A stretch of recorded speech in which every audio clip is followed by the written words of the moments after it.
नमस्कार, जय श्री राम।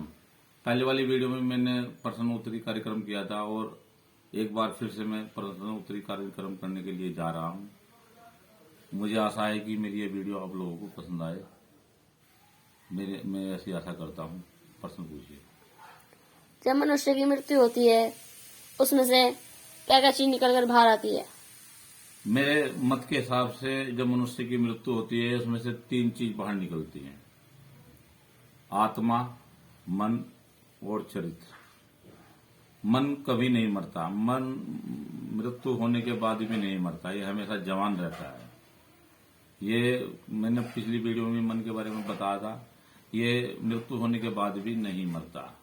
तुलसीदास जी ने भी इसमें कहा है कि माया मरी ना मन मरा, मर मर गए शरीर, आशा तृष्णा ना मरी, क्या गए संत कबीर। ये तुलसीदास जी भी कहते हैं कि मनुष्य का मन कभी नहीं मरता और आत्मा अमर अजर है। इसलिए जो हम पूरे जीवन भर कार्य करते हैं, जितने भी हम काम करते हैं अच्छे बुरे, वो सब चित्तवृत्तियों में उनकी रील बन जाती है पूरे जीवन भर की। और जब आदमी की मृत्यु होती है तो ये तीनों चीज निकलकर बाहर आती हैं और चित्रगुप्त के पास पहुंचती है, जैसे हम धर्मराज कहते हैं। जब ये तीनों चीज हमारी वहां पहुंचती हैं तो देखता है कि इसका कितना तो पुण्य है, कितना इसने पाप किया है। और 84 लाख योनियां होती हैं कि इस मनुष्य को, इस जीव को किस योनि में डाला जाए। उसके आधार पर योनियों का निर्माण होता है। हमारी जो योनि बनती है, अगली जो योनि बनती है, अगले जो जन्म होते हैं, इस चित्तवृत्ति के कारण, ये जो चित्तवृत्ति है इसके कारण ही हमारे जो है अनेकों अनेक जन्म होते हैं। हमारे करोड़ों जन्म हो चुके हैं। चित्तवृत्तियों में इसकी छाप आज भी मौजूद है। हम बहुत आदि काल से जन्म लेते हैं, मरते हैं, जन्म लेते हैं, मरते हैं। ये क्रियाएं बहुत लंबे समय से चल रही है। और जो हम रात्रि में स्वप्न देखते हैं, जो हम देखते हैं कि अजीब अजीब से आदमी आते हैं, हमसे बातें करते हैं, सारी बातें होती हैं, ये हमारे पूर्व जन्म के जो है जन्म हुए हैं। पूरे जन्म के जन्म हुए हैं कि मृत्यु के बाद भी संस्कार अभी हमारे चित्तवृत्ति में विद्यमान है। अब ये आप ये कहेंगे कि ये हमारी चित्तवृत्ति में कैसे विद्यमान है। एक कॉपी लीजिए और उसमें जो पेपर लगाइए, दो पन्नों पर लगाइए, 3 पर लगाइए, और जो आप लिखोगे तो वो नीचे ही लिखा जाएगा। यानी कि मृत्यु जीवन का खेल तो हमेशा चलता आया, लेकिन वो छाप हमारी अब भी चित्तवृत्ति में मौजूद है, वह समाप्त नहीं हुई। मेरे मत के हिसाब से मनुष्य के शरीर से 3 चीज निकलती हैं। अगला प्रश्न। इंद्रियां कितनी होती हैं और इनका क्या कार्य होता है?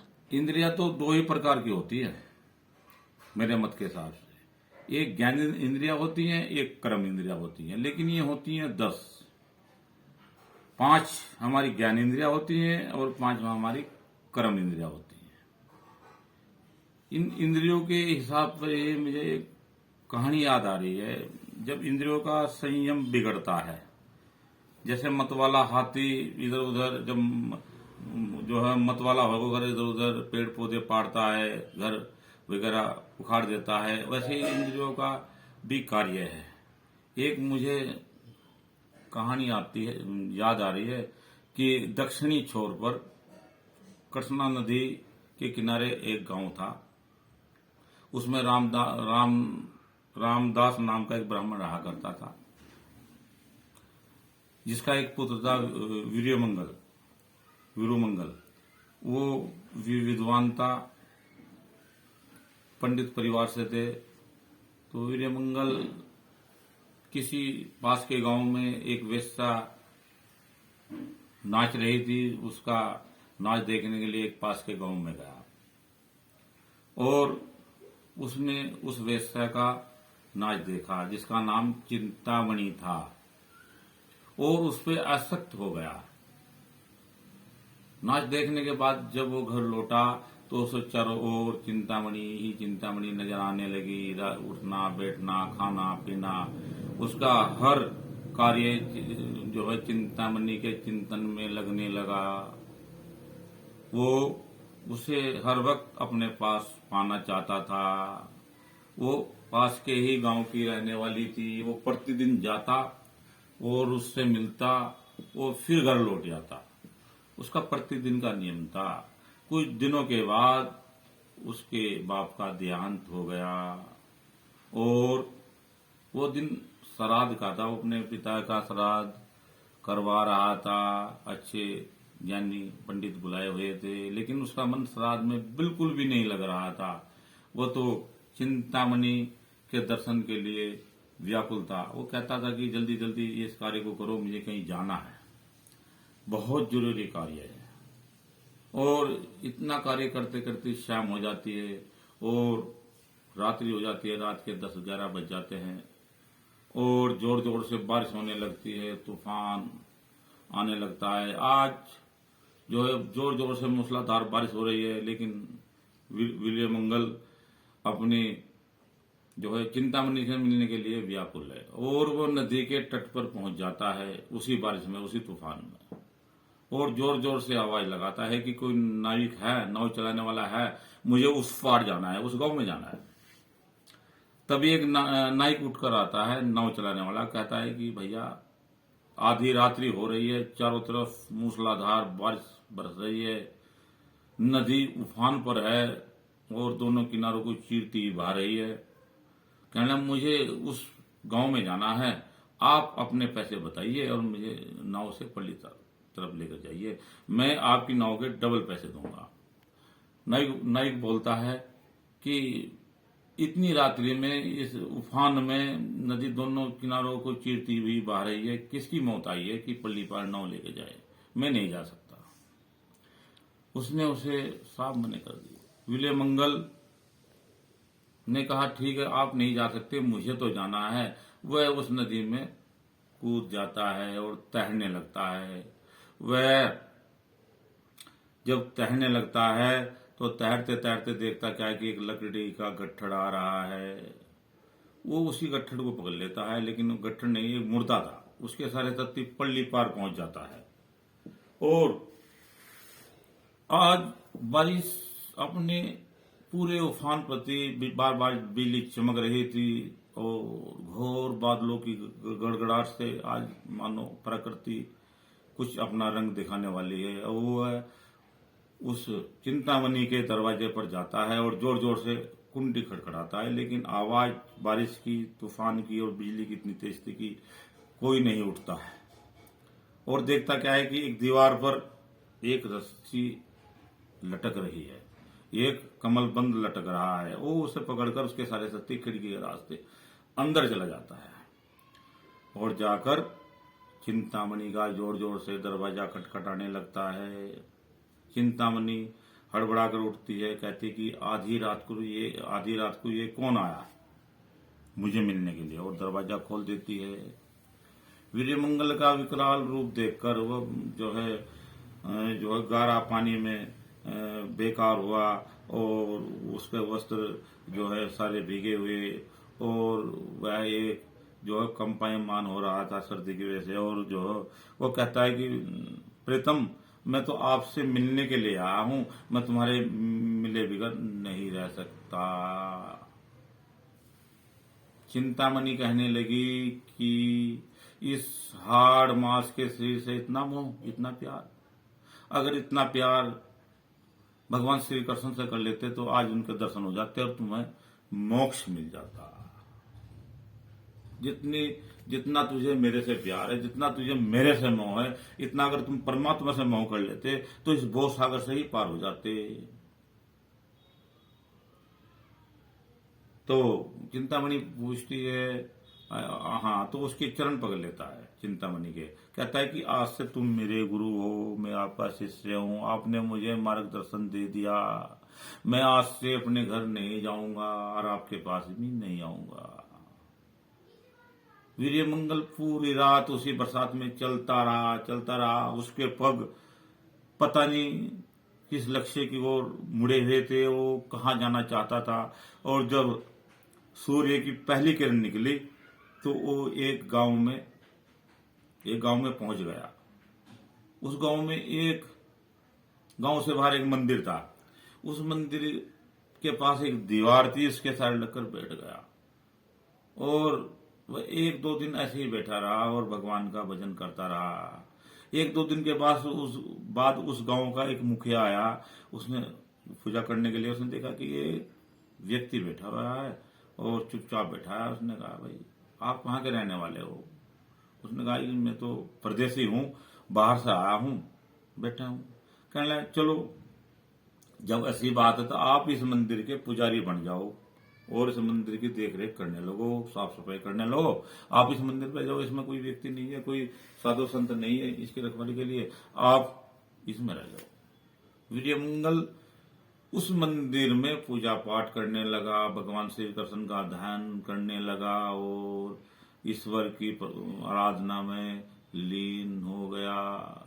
ऐसे होते होते 2-3-4 महीने व्यतीत हो गए।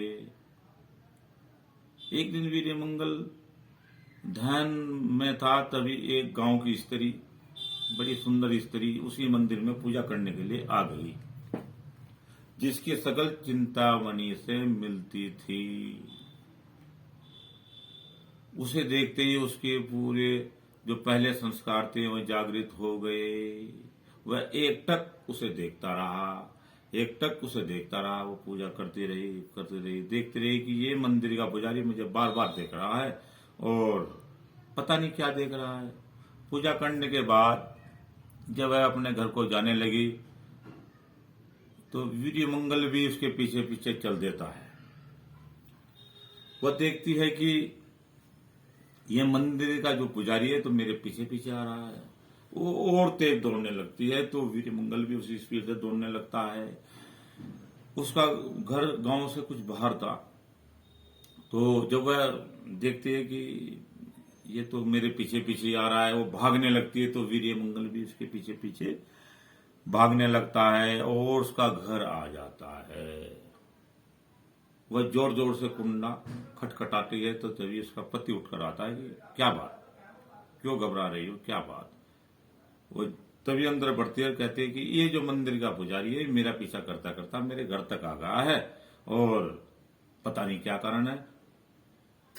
तो उसने अंदर का कुंडा लगा लिया। तभी वीरमंगल ने जोर जोर से कुंडा खटखटाना शुरू कर दिया। कहता है कि इस दरवाजे को खोलो नहीं तो मैं तोड़ दूंगा। उसका पति कहता है कि ठीक है, आप ये दरवाजा खोल दो, इसको आने दो।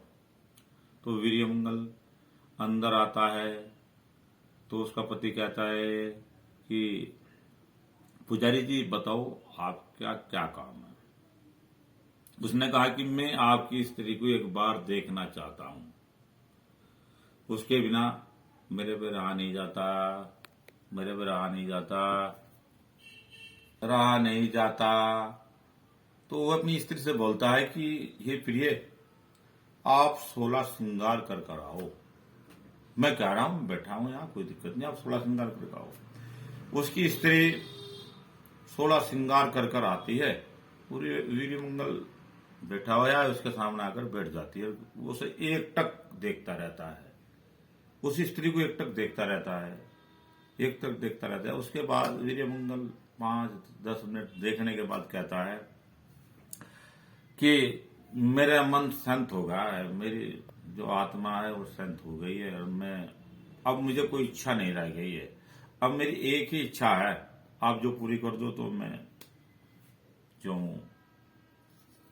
हूं मैं धन्य हो जाऊं। उसने कहा, अब बताओ ब्राह्मण देवता आपकी क्या इच्छा है। कहने मुझे 2 तकवे ला कर दो। तकवे उसे कहते हैं जो चरखे पर सूत काटा जाता है, उसे तकवे बोलते हैं।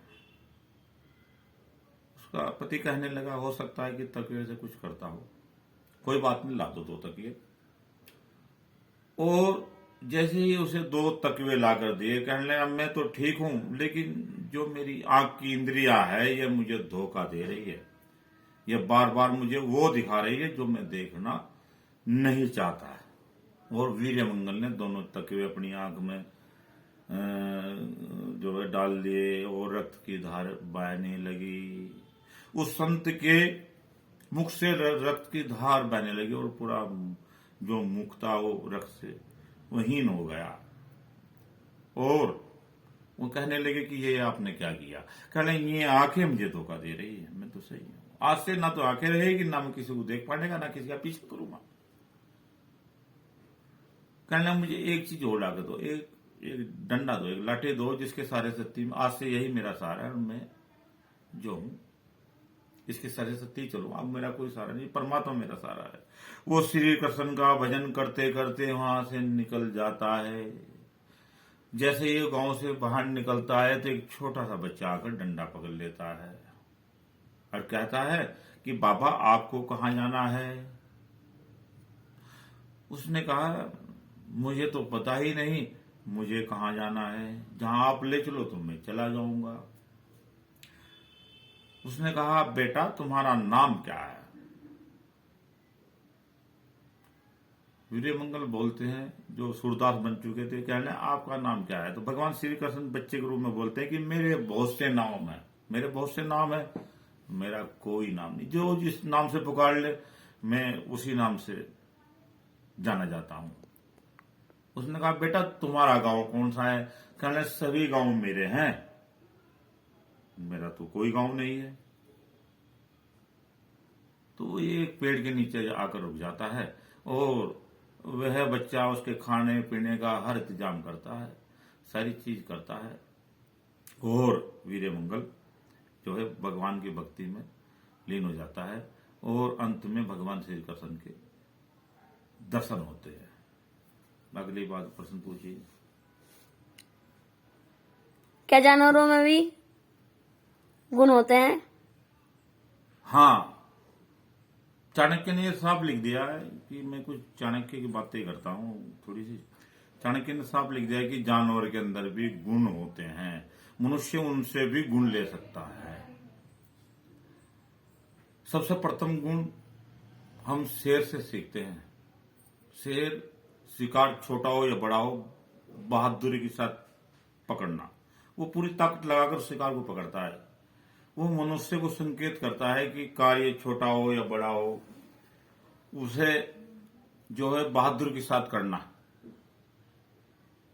बहादुर के साथ करोगे तो उसमें सफलता मिलेगी।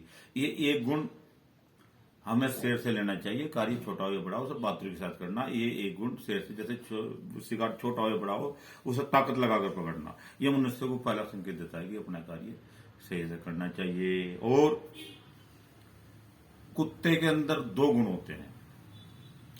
बहुत से मनुष्य को कुत्ता बोलते हैं, लेकिन उसके गुणों के बारे में नहीं जानते। कुत्ते के अंदर भी दो गुण होते हैं जो मैं आज आपको बताऊंगा। अधिक निद्रा होने के कारण भी तुरंत जाग जाना। कुत्ता संकेत करता है कि अगर तुम अधिक रात्रि में अधिक तेजी से सोए हो, अचानक हमला कर दे या कोई चोर आ जाए, कोई भी अच्छा व्यक्ति है, तुरंत जाग जाओ। ये गुण हमें कुत्ते से सीखना चाहिए। कुत्ते के अंदर ये गुण होता है कि तुम दबे पैरों भी आओगे तो कुत्ता तुरंत जाग जाएगा। सबसे प्रथम गुण कुत्ते का। दूसरा गुण स्वामी भक्त होना है। जिसके घर की आधी रोटी खाता है उसकी जो है घर की रखवाली पूरी रात जाकर करता है। वो अपने स्वामी के लिए अपने प्राण भी निछावर कर देता है। इसका उदाहरण लक्ष्मी बन जा रहा है, लेकिन इसकी जो वीडियो में आपको बताऊंगा लक्ष्मी बन जा रही के बारे में। उसका जो कुत्ता था उसने किस प्रकार से जो है मतलब साहूकार का धन वापिस करवाया था और साहूकार का जो अपने मालिक का कर्जा उतार दिया था और बाद में लक्ष्मी बन जाने धोखे से गोली मार दी थी। वो बात में बताऊंगा कुत्ते के गुणों के बारे में। कुत्ता के अंदर ये दो गुण होते हैं, स्वामी भक्त होना, अधिक निंदा होने के कारण भी तुरंत जाग जाना। कौवे के अंदर दो गुण होते हैं। ये दो गुण हमें कौवे से लेने चाहिए। चौकन्ना रहना। अगर कौवा कहीं से दाना पानी खा रहा है तो चौकन्ना रहता है, इधर उधर देखता रहता है। उसे ये अभाव होता है कि शत्रु कहीं से तेरे पर डला फेंक सकता है, कोई भी चीज फेंक सकता है, तेरी मृत्यु होती है। तो वो मनुष्य को संकेत करता है कि मनुष्य को हमेशा अपने जीवन काल में जो है चौकन्ना रहना चाहिए, अपने शत्रुओं से अपने आसपास इधर उधर देखते रहना चाहिए। सबसे प्रथम गुण ये जो है कौवे से लेना चाहिए। और दूसरा गुण कौवे में एकांत में मैथुन करना।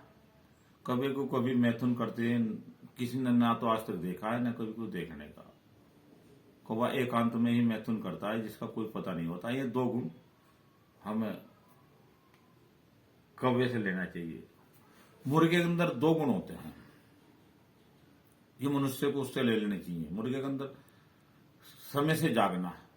मुर्गा सुबह 4 बजे उठ जाता है और अपनी जो है आवाज देता है, और मनुष्य पहले मुर्गे के हिसाब से, पहले घड़ी तो नहीं थी लेकिन मुर्गे के हिसाब से उठा करते थे। ये सबसे प्रथम गुण, यानी कि मुर्गा बोलता है कि तुम रात्रि को जल्दी सो और सुबह जल्दी उठो, 4 बजे उठ जाओ।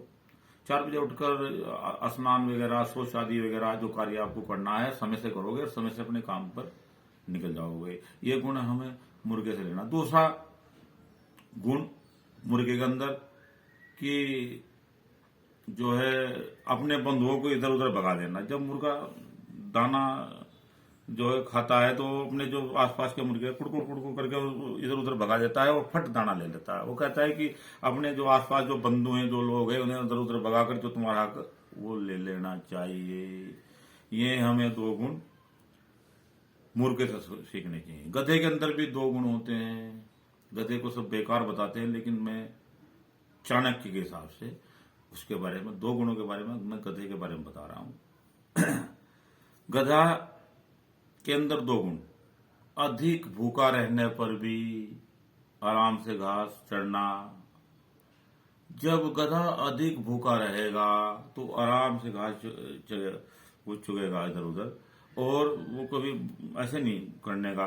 और इसलिए वो मनुष्य को संकेत करता है कि अगर आपको अधिक मात्रा में भूख लगी हुई है तो आप आराम से खाना खाइए, मौन रहकर खाना खाइए। जो मनुष्य मौन रहकर खाना खाता है वो 100 योगों के बराबर तप करता है। इसलिए मनुष्य को चाहिए कि वह शांत रहकर और चुपचाप अपना खाना खाए। ये एक गुण गधे से सीखना चाहिए।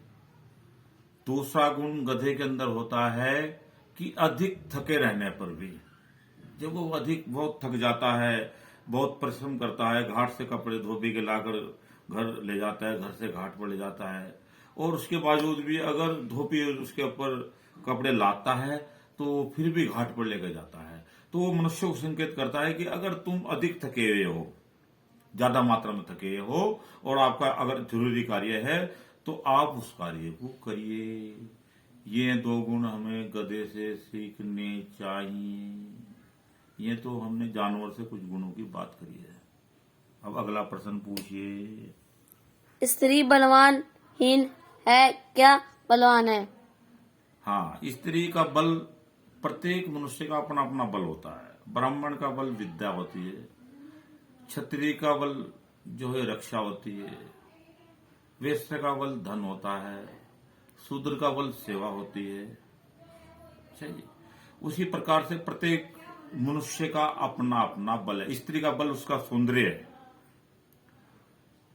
स्त्री का जो बल है वो उसका सौंदर्य है। अगर स्त्री सुंदर है तो वही बल है। जब स्त्री वृद्ध हो जाती है, बूढ़ी हो जाती है और डंडा पकड़ के चलती है और उसकी कमर झुक जाती है तो एक व्यक्ति पूछता है, ए देवी तुम नीचे क्या ढूंढ रही हो? क्या तुम्हारी कोई चीज खो गई है? तो स्त्री कहती है, हे मूर्ख, मेरा यौवन रूपी मोती खो गया है, मैं उसे ही ढूंढती फिर रही हूँ। पता नहीं कहाँ गया मेरा यौवन रूपी, जो मेरा सौंदर्य था, मेरा जो आकर्षण था, वो खो गया है। इस समय की गति के हिसाब से वो खो गया है, मैं उसे ही ढूंढती फिर रही हूँ। स्त्री हमेशा अपने आप को जवान और सुंदर ही हमेशा रखने का प्रयास करती है। ये स्त्री का गुण है। अगला सवाल, बस पूरा होगा।